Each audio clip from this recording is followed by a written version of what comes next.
تو نبی کریم رؤوف الرحیم صلی اللہ علیہ وسلم کا سفر معراج سے پہلے شب صدر ہوا. یاد رکھ لیں یہ واقعہ کہ شب صدر حضور علیہ السلام کا 4 مرتبہ سینہ مبارک کو چاک کر کے اس میں اللہ رب العزت نے اپنے فرشتوں کے ذریعے نور، حکمت اور نورانیت کے جوہر بھرے قلب مبارک. اسی لیے پتا چلا ہے حضور علیہ السلام کی قلب مبارک کی قسم کھائی بابو مجھے تمہارے دل کی قسم. تو نور و ایمان اور حکمت بھری قلب محمد صلی اللہ علیہ وسلم نے، اور پھر اسی طرح حضرت جبرائیل علیہ السلام نے آپ کا قلب مبارک سینہ مبارک میں رکھ کر اوپر سے سی دیا اور بالکل وہ ایسا ہی ہو گیا جیسا یہ واقعہ حضور علیہ السلام سے 4 دفعہ ہوا.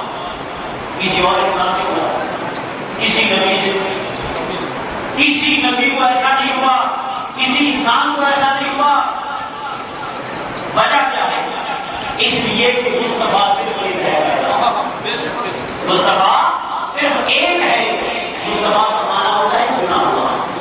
کیا معنی ہوتا ہے؟ چنا ہوا. تو چنا ہوا صرف ایک ہے، تو معاملہ بھی اسی ایک کے ساتھ ہے، اور معاملہ بھی ایسا ہے کہ کسی اور کے ساتھ نہیں، صرف ایک کے ساتھ. ایک دفعہ بچپن میں ہوا یہ شب صدر، جب حضرت حلیمہ سعدیہ رضی اللہ تعالی عنہا کے گھر میں گیا. چھوٹا بھائی رضائی بھائی دوڑتا ہوا آیا گھر میں اور کہا کہ امی جان معلوم نہیں کہ کچھ لوگوں نے میرے بھائی کا سینہ چیر دیا اور قلب مبارک نکال دیا ہے، اللہ جانے وہ میرے بھائی سے انہیں کیا دشمنی تھی. حضرت حلیمہ سعدیہ رضی اللہ عنہا خود اور اپنے خامد کو لے کر اپنے شوہر کے ساتھ دوڑی. دوڑ کر جب گئی تو دیکھا کہ حضور علیہ السلام کھڑے ہوئے. اس وقت آپ ذرا بڑے ہو رہے تھے اور سنبھال رہے تھے. اس وقت اللہ رب العزت نے یہ شب صدر کیا تاکہ توجہ اللہ کی طرف. اس کے بعد جب حضور اکرم صلی اللہ علیہ وسلم نے جوانی کی قدر کرا تب شب صدر کیا. اور جب حضور اکرم صلی اللہ علیہ وسلم کو اللہ رب العزت نے بظاہر نبوت عطا فرمائی تب شب صدر کیا. اور چوتھی مرتبہ جب حضور اکرم صلی اللہ علیہ وسلم سفر معراج پر تشریف لے جانے لگے تب یہ شب صدر کیا. اور قلب مبارک میں نور و ایمان اور حکمت بھرا تاکہ محبوب کائنات صلی اللہ علیہ وسلم اللہ رب العزت کے چرنوں کو براہ راست وگرنہ کس کی بجات تھی. موسیٰ علیہ السلام جیسا جلیل القدر پیغمبر جب ایک ناخن کے برابر تجلی پڑتی ہے تو فلما تجلی موسیٰ صاحبہ موسیٰ علیہ السلام بے ہوش ہو گئے جاتے اور اتنا بڑا پہاڑ اور رات کا پہاڑ ہے. تو محمد عربی صلی اللہ علیہ وسلم کو اللہ رب العزت نے براہ راست دیدار کرانا تھا، اس لیے یہ سارے حضور اکرم صلی اللہ علیہ وسلم کی ذات اقدس اور 27 رجب شریف کی رات کو حضرت ام ہانی رضی اللہ تعالیٰ عنہ کے گھر سے، اور ایک روایت کے مطابق حتیم کعبہ میں سو رہے تھے. وہاں سے آپ چلے کئی ہزار فرشتوں کی تعداد کے ساتھ اور براق کے اوپر سوار ہو کر مسجد اقصی کی طرف آئے. رستے میں آپ نے کئی اللہ کی نشانیاں دیکھی، سب دیکھتے ہوئے مسجد اقصی میں تشریف لائے. وہاں آ کر براق کو باندھ دیا. براق کو باندھ کر حضور اکرم صلی اللہ علیہ وسلم کی قسم کھائی، فرمایا کہ جو کہاں تک پہنچ جائے، جو کہاں تک پہنچ جائے، جہاں کہاں تک پہنچ جائے وہ واپس کیسے آئے؟ وہ واپس نہیں آ سکتا. فرمایا میرے محبوب تم اپنی امت کی خاطر واپس جا رہے ہو، اتنا بڑا کام کر رہے ہو، بار بار اس نظریت میں پہنچنے کے واپس جا رہے ہو،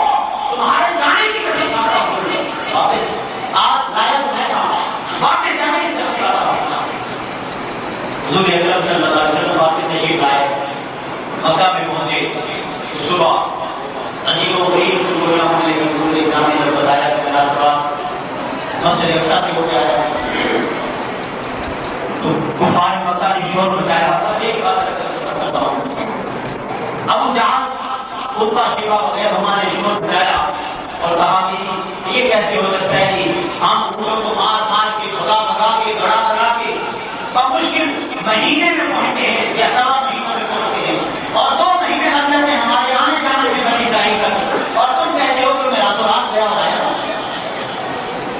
حضور علیہ السلام نے فرمایا کہ میں نے تمہارے قافلے رستے میں تمہارے قافلے آ رہے تھے, تمہارے گناہ قافلے والوں کا ایک اونٹ گم ہو گیا تھا اور وہ اپنے اونٹ کو تلاش کرنے کے لیے نکلے ہوئے تھے.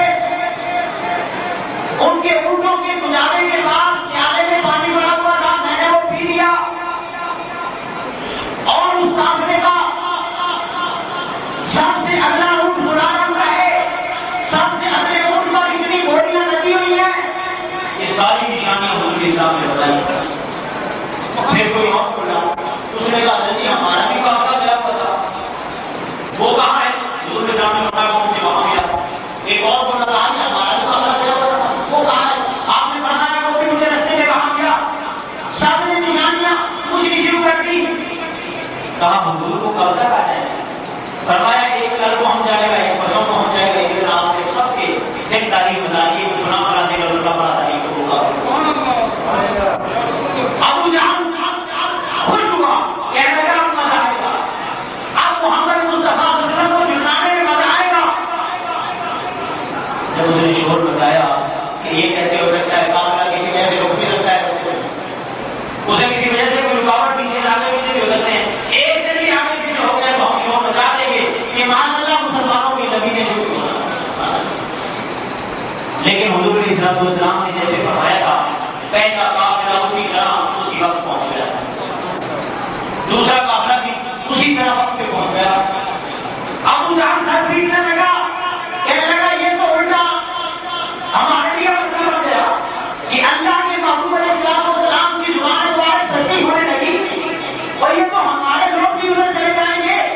کوئی ایسی تجویز, کوئی ایسی سوچ سوچو کہ حضور اکرم صلی اللہ علیہ وسلم کو معاذ اللہ جھٹلایا جا سکے. حضور علیہ السلام نے ایک قافلے کے بارے میں فرمایا تھا کہ وہ قافلہ فلاں ایک عصر کے وقت یہاں پہنچا ہے. ابو جہل جو کہ دیکھ چکا تھا کہ ساری نشانیاں جو ہیں وہ بالکل ٹھیک پوری ہو رہی ہیں, اپنے چند آدمی بھیجے, کہا کہ جاؤ وہ قافلہ تو ہمارا ہی ہے, اپنے لوگ ہیں, ان کو پیسے دے کے وہاں لوگ لینا کہ تم یہاں ایک دن کے لیے بیٹھ جاؤ, ایک دن رک جاؤ اور جب سورج غروب ہو جائے تو آگے آنا. ہم شور مچا دیں گے کہ مسلمانوں کے نبی علیہ السلام نے کہا تھا کہ وہ قافلہ غروب آفتاب سے پہلے پہنچے گا, لہٰذا نہیں پہنچا, اس لیے حضور علیہ السلام انہوں نے سچ کہا. تو وہ اس کے اپنے لوگ گئے, انہوں نے جا کر وہ قافلہ روک لیا, مکے سے باہر کچھ دور اس قافلے کو روک لیا. اب سورج اثر کے مقام پہ جب پہنچا, اللہ تعالیٰ نے سورج کو روک لیا. میں یہ